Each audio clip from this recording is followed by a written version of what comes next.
Hello, customers. In this video, I am going to show you how the user's setting works. First, of course, you need to log into your admin access account. As you can see, it is an admin access account. Just need to click on Settings and then go click Users. It will just take some time to load, depending on your internet connection. I am going to discuss it all with you one by one. So first, as you can see, it is a self-sign-up option or feature. So it means that you are allowing an employee to sign up for their account to open Time Clock on their own. So how does it work? You just need to click Employee Self-Sign-Up and then you have an option to turn it on, and then it will show you or it will give you the website or a link that you need to send to your employees.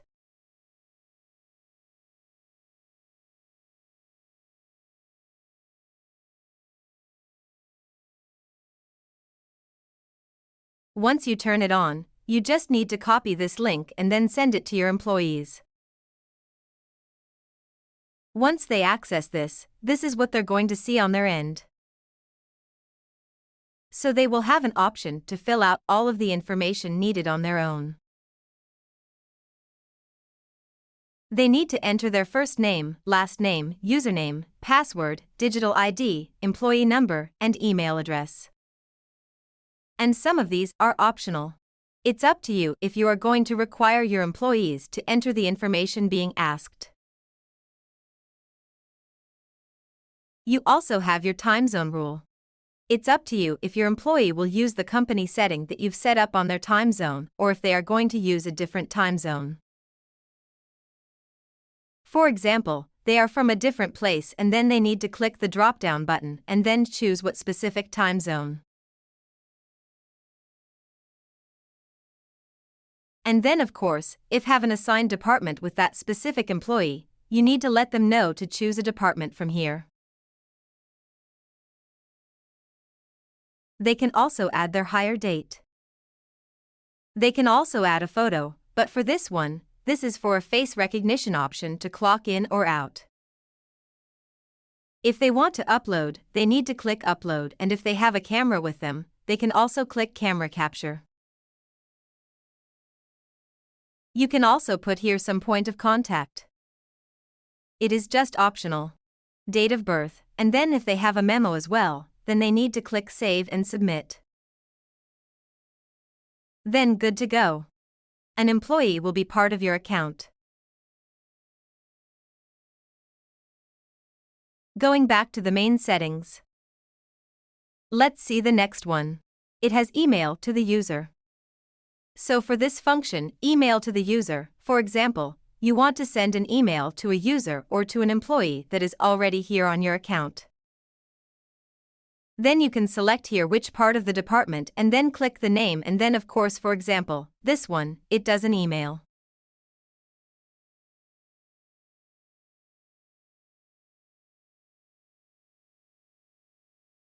Send now. That's how you're going to send emails to your employees using our system. Next is to archive selected users. Please select the users you want to archive. For example, you want to archive these specific employees. You just need to click Archive and then enter your username and password to archive those employees. And once it's loaded, you will see that they will no longer be part of your users or your employees. And let's see bulk edit. For example, you want to edit their profile or their role. For example, role or allow self-time edit, and then if you want to change their value, or you can select yes or no here, then submit.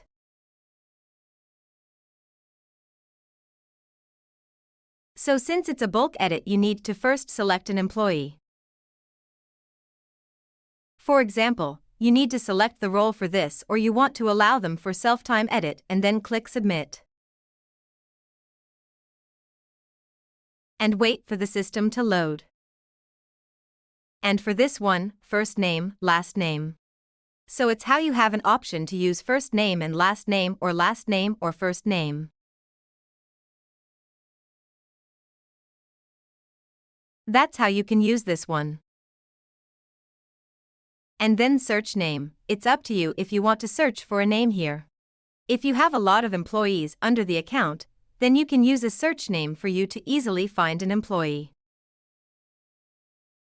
This drop-down is just allowing you to look for a different department. And if you want to have a copy of the last user, for example, this one, once you click on that, then it will be doubled, meaning you will duplicate an account of one of the employees, which is the last user.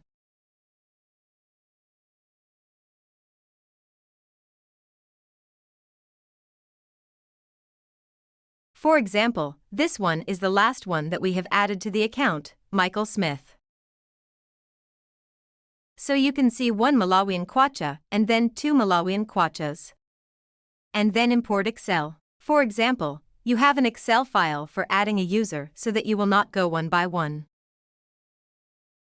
Then you can choose the file. But first, you need to download this Excel template and then input all of the information of your users or employees there. And then you choose the file and then upload that to import these employees from Excel. Next is the print barcode. You just need to click on this if you are using a, for example, QR or RFID scan to print this barcode. You just need to select that and then you have an option to change the department and the employee. And then of course if you have you have an option for 0D, 1D or 2D QR code. And if you want the display full name or display digital ID, it's up to you to select or deselect that and then click OK, and then you can go ahead and print this barcode and it will be the one to be scanned for your employees to clock in or clock out.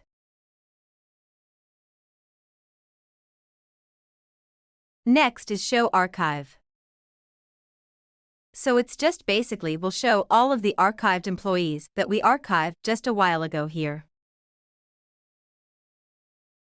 So if you want to bring back the employees, you can select here and then click on Archive.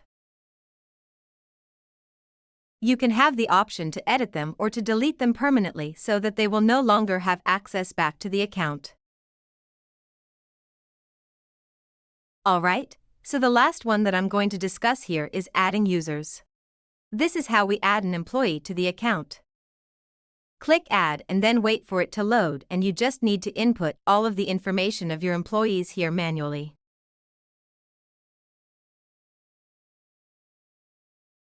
And then, for example, you input all of the information here. First name, last name, username, password, digit ID, employee number, email, and then if you want to add a mobile phone, then it has a charge, so it's up to you if you want to set this up.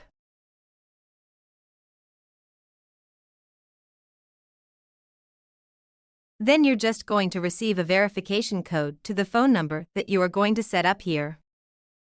And then you have an option to turn it off or turn it on as well for the overtime rule. You can add a hire date. You can also set up if they are full-time or part-time. You can add here if it is an hourly rate or a salary rate, and then you can also add here the pay rate. Time zone rule. You have the option to change it if it is for a company setting or if the employee will follow a different time zone, it's up to you. Or if it's up to the employee setup, and then you just need to select what a specific time zone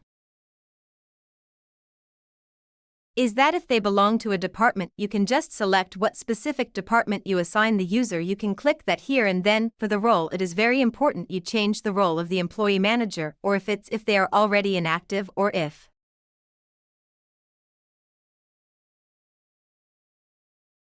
they're an admin.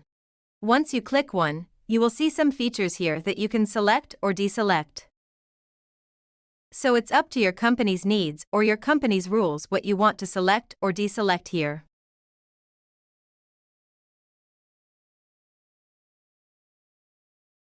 Same goes to the different roles. If you want to have access to this, then select that, and if you don't want to, then deselect that. Clock time limit. if you want to turn it off or turn it on.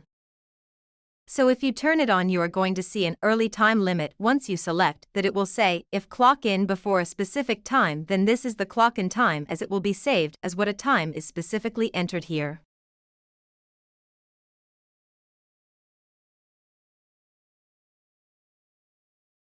Also the same with a late time limit and the GPS here. If you have the option to allow the employee to clock in when the GPS is off, or you do not allow the employee to clock in when the GPS is off and no break lockout, you can turn it off.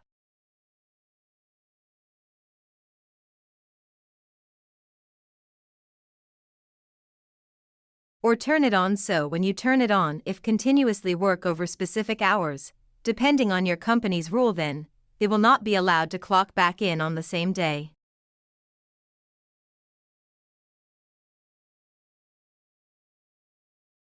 So if you want to turn it on or turn it off, you can do so. If you are using facial recognition for the clock in and clock out options, then you can upload a photo or select camera capture for the employee. You also have an option to enter a point of contact here, the date of birth, and the memo.